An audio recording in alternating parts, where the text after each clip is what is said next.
Mom's inheritance, that house, right? How do we divide it? Huh? When Mom fell ill, I checked the whole house, but there didn't seem to be anything valuable in it. Are you thinking to continue living there? If that is the case, I won't get anything from it. Wait a moment. You can't just spring this on me all of a sudden. We've had 6 months to think about it, so it's not all of a sudden, is it?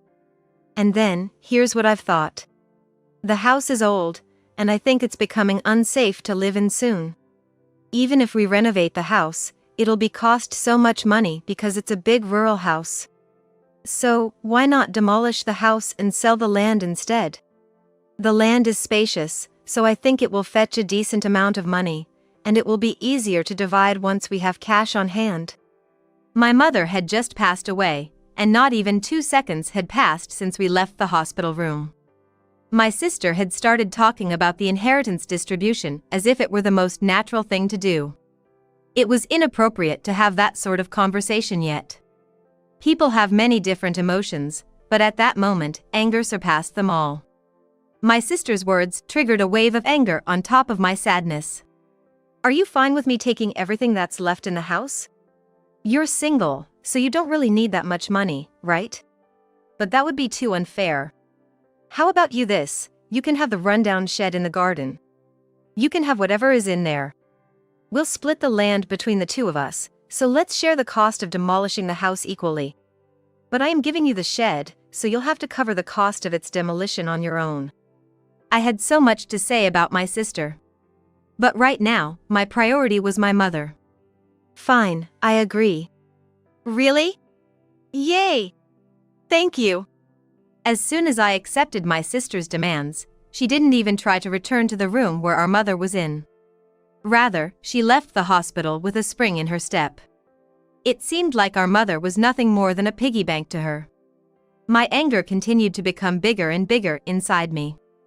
However, when my sister was gone, I surprised myself by immediately agreeing to demolish our childhood home and sell the land. Later on, I realized that my quick decision was a way for our parents to push me to be responsible for my sister in their absence.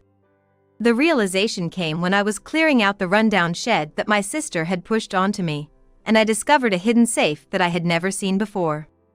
My name is Holly. I'm 48 years old and work as a caregiver. As I've gotten older, I've noticed that more and more people around me finishing raising their children and spending quality time with their partners. I'm not one of those people, though. I am still single and have been living in my rural childhood home. 5 years ago, my father passed away from an illness, so now it's just my mother, Anna, and me living together. Despite that I am almost turning to 50, I have no experience with raising children or enjoying the company of a partner. People sometimes give me a pity look when they hear I'm single and almost 50, but I don't mind being alone at all. In my early 20s, I did get married, but my husband turned out to be a complete deadbeat, and he cheated on me just a year after our wedding. Why did I marry such a man? If you were going to get divorced so soon, wouldn't it have been better not to get married in the first place? Some people might think that. I certainly do. Back then, I was in my early 20s, so I can only chalk it up to youthful foolishness. It's truly a dark chapter in my life. The only silver lining is that we didn't have any children. Well, considering that, I've made up my mind never to marry again. However, the only regret I have about being single is that I can't show my child's face to my mother. But showing my mother her grandchild's face is something that can be done by someone other than me. Mom, I'm back. Welcome home. Must have been tiring coming from so far away. Oh, yes. On Christmas, it is always so crowded and hectic. Holly, could you make some tea, please? I have a sister named Margaret. Unlike me, she's married and has children. When my nephew was young, she used to bring him to our family home and show him to my mother. I used to look forward to playing with my nephew. However, Margaret only brings my nephew to our family home on Christmas. Her husband works in the restaurant and he is busy even on Christmas, so it's always just Margaret and my nephew who visit us. My mother and I would have liked to see my nephew more, but we didn't want to bother my sister, so we kept quiet about it. Even though it's only once a year, we're grateful that they show their face. However, even that stopped when my nephew entered college. Once you're a college student, you might start feeling reluctant to come all the way to the countryside on Christmas. It's unavoidable, but for the past 20 years or so, we had seen my nephew's face at least once a year, so my mother and I feel disappointed that we haven't seen him for the past 5 or 6 years. Since my nephew stopped coming to our house, it's not like I haven't seen Margaret either. Mom, I've come to visit. How are you doing? Margaret, like a child, kicks off her shoes at the entrance and ignores me as she hurries into the house.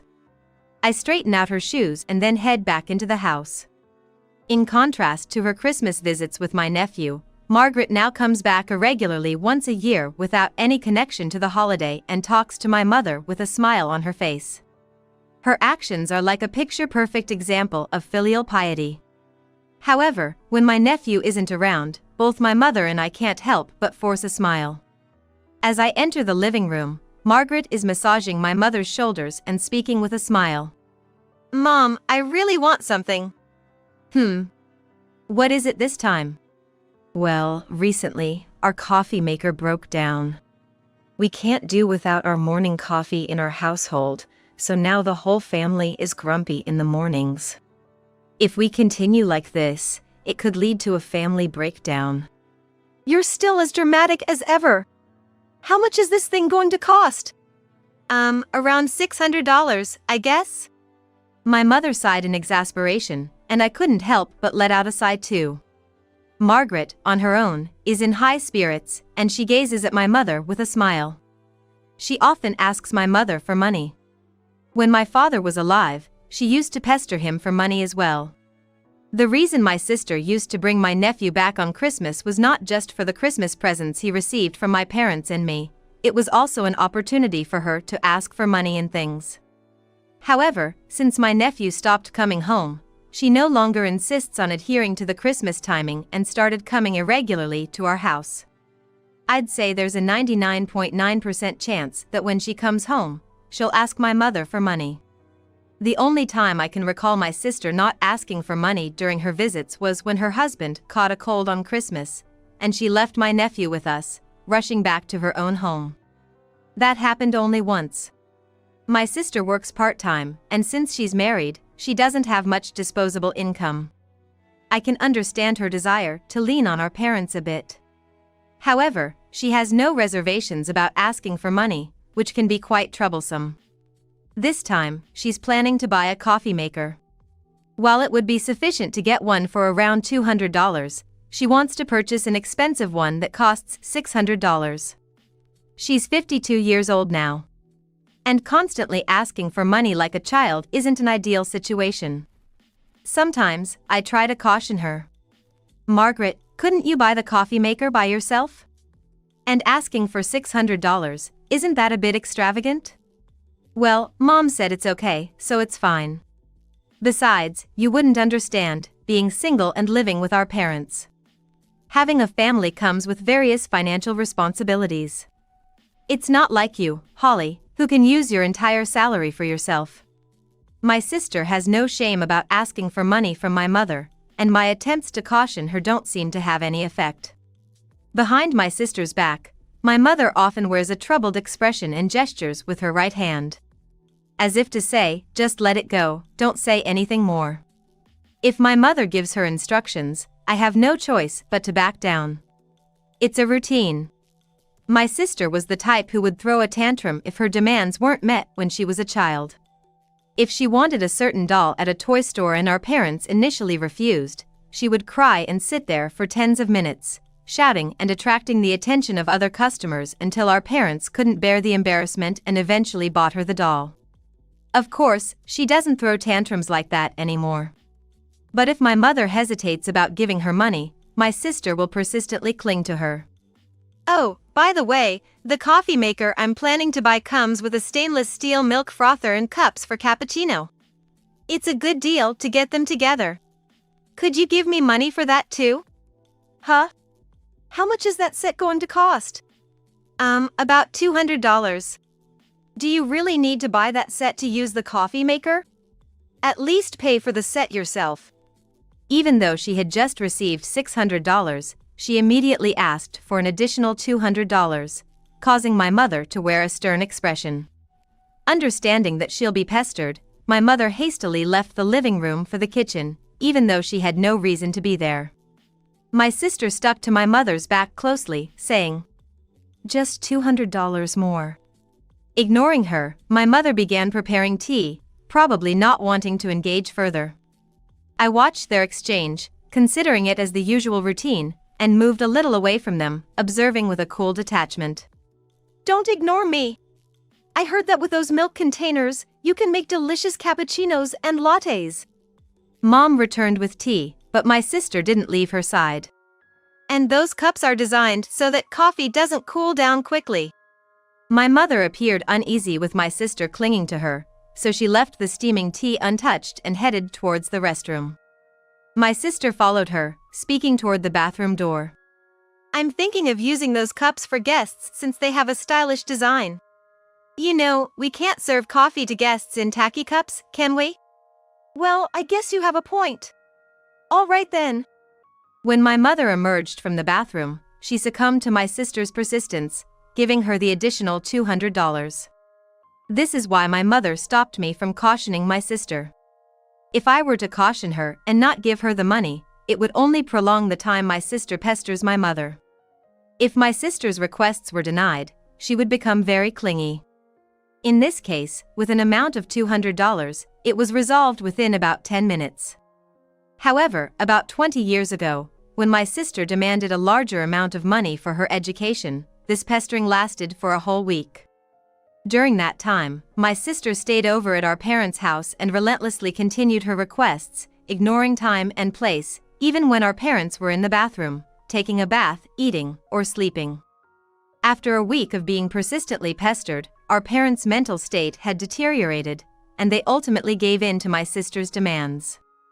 During that incident, I couldn't help but admire my sister beyond exasperation. The next morning, my sister left, humming a tune, after receiving the money for the coffee maker.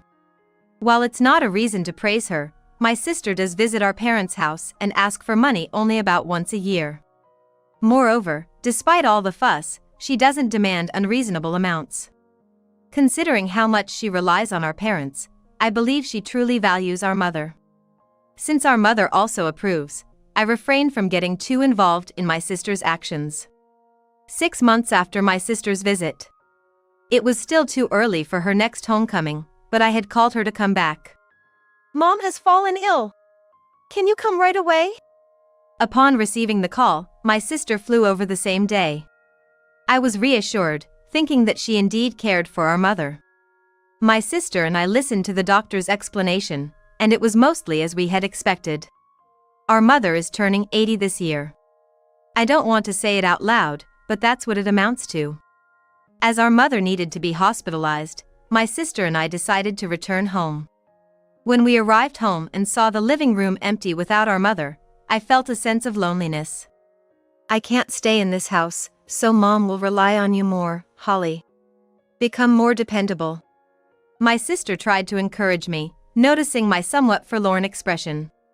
Her choice of words bothered me a little, but she must be quite shaken as well. My sister's awkward attempt at encouragement made me feel slightly more optimistic.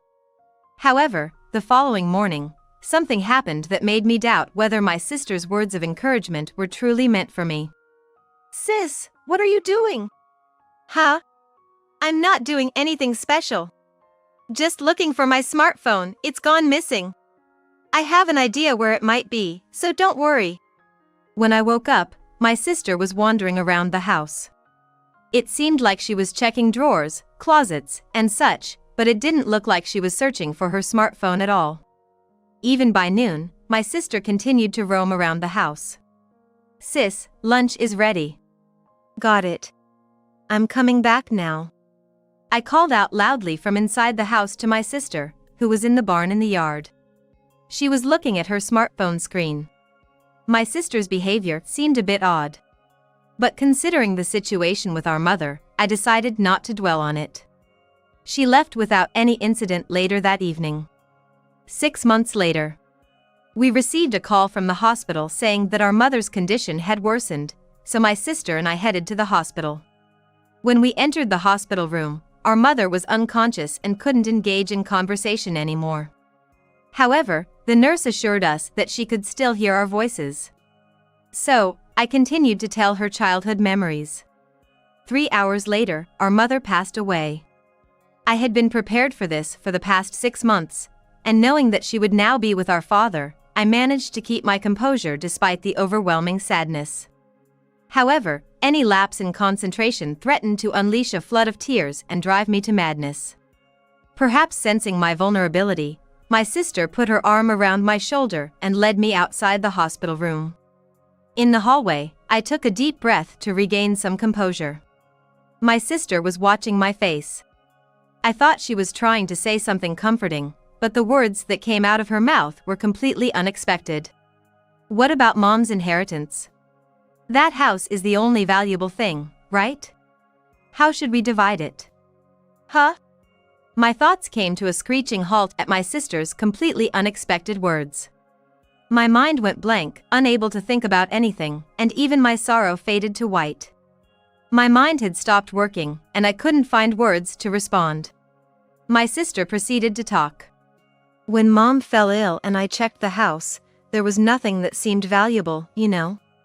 Are you going to continue living in that house? If so, I won't have anything left to inherit." Hey, wait a minute, don't spring that on me all of a sudden.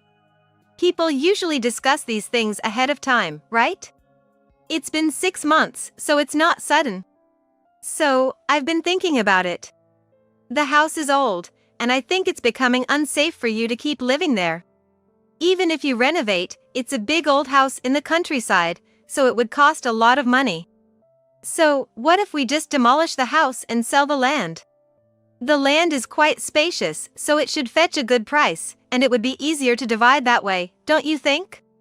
My mother had just passed away, and not even 20 seconds had passed since we left the hospital room. My sister had started talking about the inheritance distribution as if it were the most natural thing to do. It was inappropriate to have that sort of conversation yet. People have many different emotions, but at that moment, anger surpassed them all. My sister's words added a layer of intense anger on top of my sadness. "Can I have everything that's left in the house? Holly, you're single, so you don't really need that much money, right? But it would be too unfair if I took everything. So, you can have that old shed in the backyard. I'll give you what's in there." My sister wore a smug expression, blatantly defying my anger. It seemed like her plan was to take the bank book and cash for herself while selling the furniture and appliances for some extra cash.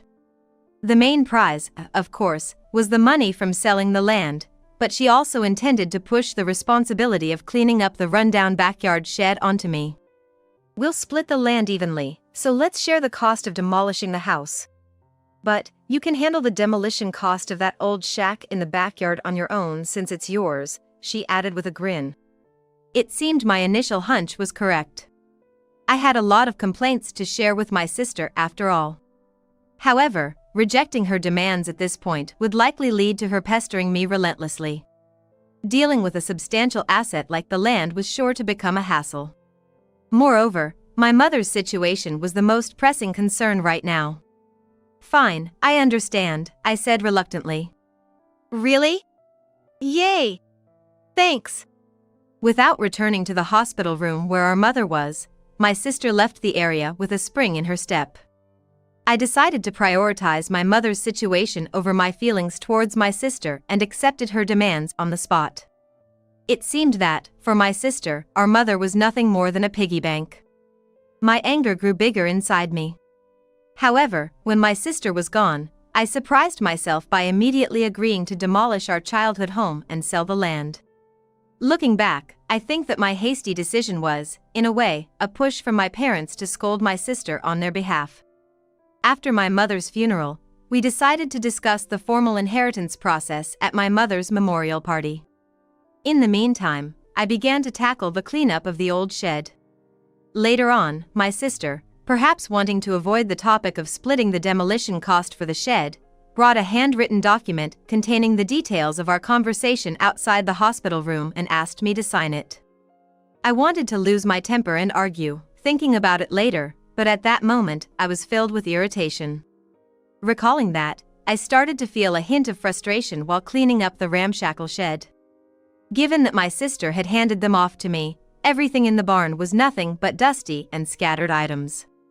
The barn itself was in shambles, with walls and pillars in a dilapidated state. I couldn't help but think that one good kick on a pillar could bring the whole thing crashing down. As I started to clean up the shed, I found several items. I hoped they might be valuable, but I couldn't find their market value online. Antique valuations, unlike those for games or branded items, usually required proper appraisal, making it impossible to research easily online. Also, even if something looked expensive, most of it was practically worthless. My sister seemed to have reached the same conclusion after checking online valuations for the shed's contents. I had no complaints if it meant getting rid of the vases. But there was one big problem. How do I even dispose of this? I am already too exhausted to tackle this problem. As I gazed upon it, all I could do was sigh deeply. There was a quite old car in the shed that seemed impossible to move. It had been covered with a car cover for a long time, so despite some rust, it looked surprisingly clean, considering it had been abandoned for decades. However, it was not worth the high cost of repairs, and it wasn't something I had any intention of driving. Since this seemed like it would take some time, I decided to leave it for last. As I continued cleaning up the shed, a dusty safe emerged from the corner. It stood about knee-high and was about the width of one arm. A classic black safe with a dial that one might commonly see on TV or in manga. Of course, there was no key, and I couldn't see what was inside. Furthermore, it was too heavy for me to move on my own. As more troublesome items emerged after the car, I once again found myself in a predicament. However, I suddenly remembered watching a TV show where they attempted to open a locked safe. In that program, a locksmith had successfully opened a safe. While it turned out to be empty, the safe itself seemed to have value, and the locksmith offered a decent sum to buy it. Though the safe in front of me didn't appear to have any value, I couldn't help but be curious about its contents. So, with a bit of excitement, I contacted a locksmith. The locksmith arrived an hour later, and to my disappointment, the safe was opened quite easily in about 10 minutes. It turned out to be a safe made around 40 years ago, and its mechanism wasn't overly complicated. With no great expectations for its contents, I opened the safe. Inside, I found a single picture. I glanced at it briefly and saw that it featured illustrations the life of medieval people. It was inside the safe, so it might be valuable. What do you think? I added, trying to appear uncertain. In reality, I had already decided to have an antique dealer take a look at it. While I didn't have high hopes for obscure vases and tea utensils, I didn't want to waste the effort if they turned out to be entirely worthless. Besides, if I called in an appraiser for trash, I'd feel embarrassed. However, since I had found a scroll tucked away in the safe, it was worth having an antique dealer assess it. I called a dealer specializing in antique items with a sense of excitement. The next day, the dealer came for a house call due to the quantity of items. It turned out that the picture was the work of a famous artist. Though the actual appraisal value was only $1,000. It wasn't the several million or billion dollars you might see on TV. But it was still a respectable sum. Following the picture, other items came from shed. I kept getting other items appraised one after another. Things that he had thought were worthless were getting price tags of thousands of dollars one after another. After appraising the other items from the shed, the total value of the antiques came to around $3,000. They also agreed to take the items that had no appraisal value. However, they would keep the antiques in their possession for a while, and the formal purchase would take place after the inheritance discussions and paperwork were completed. Nevertheless, clearing out the shed was a breeze after they took away the items. As everything was assessed, and I was about to bid the dealer goodbye with a feeling of satisfaction, they asked me a question. Is that the car covered up over there? Yes, it is. It's a beat-up one that I plan to get rid of. What caught the attention of the appraiser was the dilapidated car left in the shed. After removing the cover once, I had been too lazy to put it back on neatly, so it had become quite haphazardly covered. As a result, some parts of the car were visible. Hey, that car might actually be valuable, you know? But that car is in terrible shape, rusted in spots, and practically unusable. Well, I'm just saying, it's probably a popular model among vintage car enthusiasts. I can introduce you to a friend who owns a garage. How about having them take a look? From the locksmith to the appraiser, and from the appraiser to the car dealer, more and more people involved with the barn were connected. Sometimes, things like this were a matter of fate, and perhaps I could save myself the trouble of disposing of the car. With that in mind, I made a call to the recommended car dealer. The next day, the car dealer came to my house. When the car dealer saw the car, their eyes widened for a moment, and they began to inspect the inside and the underside of the car. After about 30 minutes, the car dealer told me something shocking. This car is actually a domestically produced model that was popular among enthusiasts about 40 years ago. The condition isn't that bad, and I'd be willing to buy it for $50,000.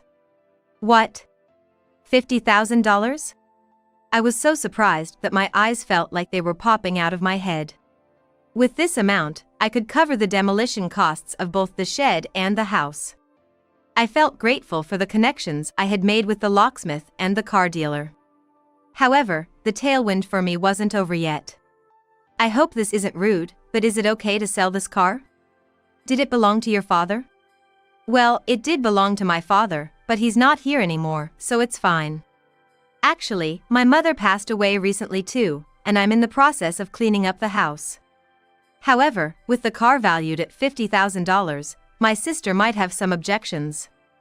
In that case, it might be a good idea to consult with a lawyer. A lawyer, huh?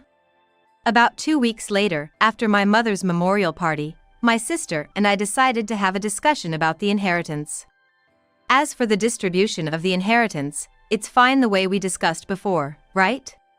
So, shall we decide on a schedule for disposing of the belongings and demolishing the house? Sis, can I confirm one thing before that? What? The shed is going to be mine, right? That's right. Why are you bringing this up now? We even signed the paperwork on the day of the funeral. You know you have to cover the demolition costs for the shed, right? I'm not questioning that. I just wanted to make sure. You see, the antiques from the shed were worth $3,000, and the car is worth $50,000. What did you say? My sister was so astonished that her jaw looked like it might unhinge. I could understand her feelings because I felt like my eyeballs were about to pop out too. No one could have imagined that a treasure was hidden in that rundown old barn. I've been thinking, maybe we should divide the barn equally after all? It wouldn't be fair otherwise, right?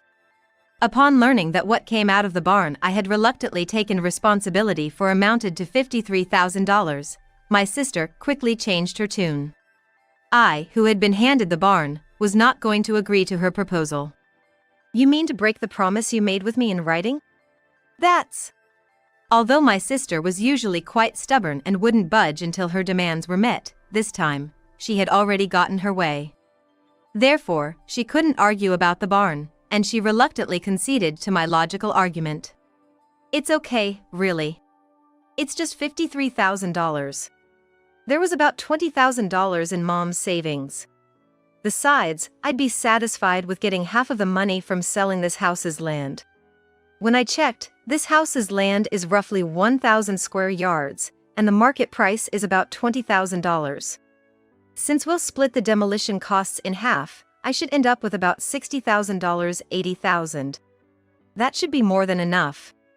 In dramas and movies, you often see scenes where people fight over inheritances worth tens of millions of dollars or large houses. However, in reality, it's often on this scale. It's still a significant amount, considering it exceeds $200,000.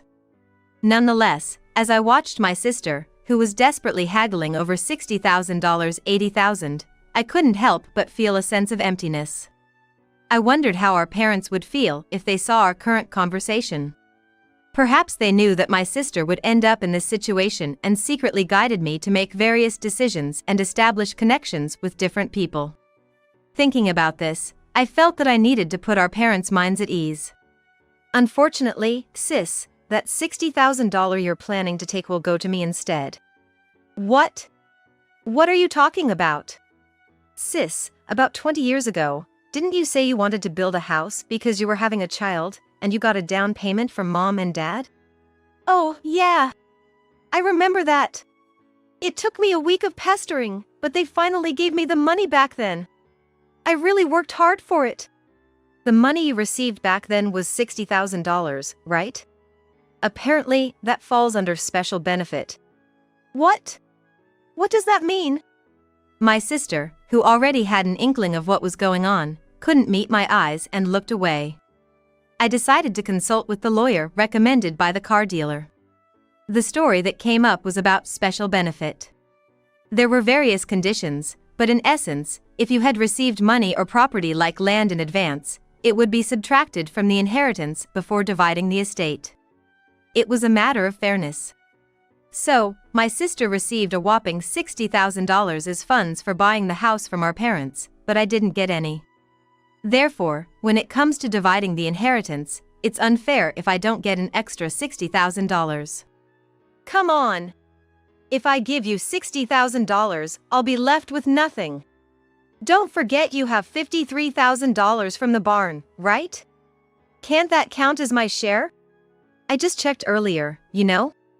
Whether I can have the barn stuff or not. So, the barn is a completely separate matter. What we're dividing here is the land, isn't it? Well then, I won't get any money. Moreover, I'll have to pay at least $20,000 for the demolition of the house, even if we split it. I think you'll have to pay more than $20,000. Impossible! I won't pay $20,000 when I won't get anything in return. Well, there's a better solution. You can take nothing, and I'll take everything, the house and the land. That's not fair at all. If Holly is getting the house and the land, you should give me something too.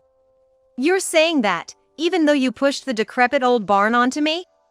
Let me make it clear that I have no intention of yielding on this condition.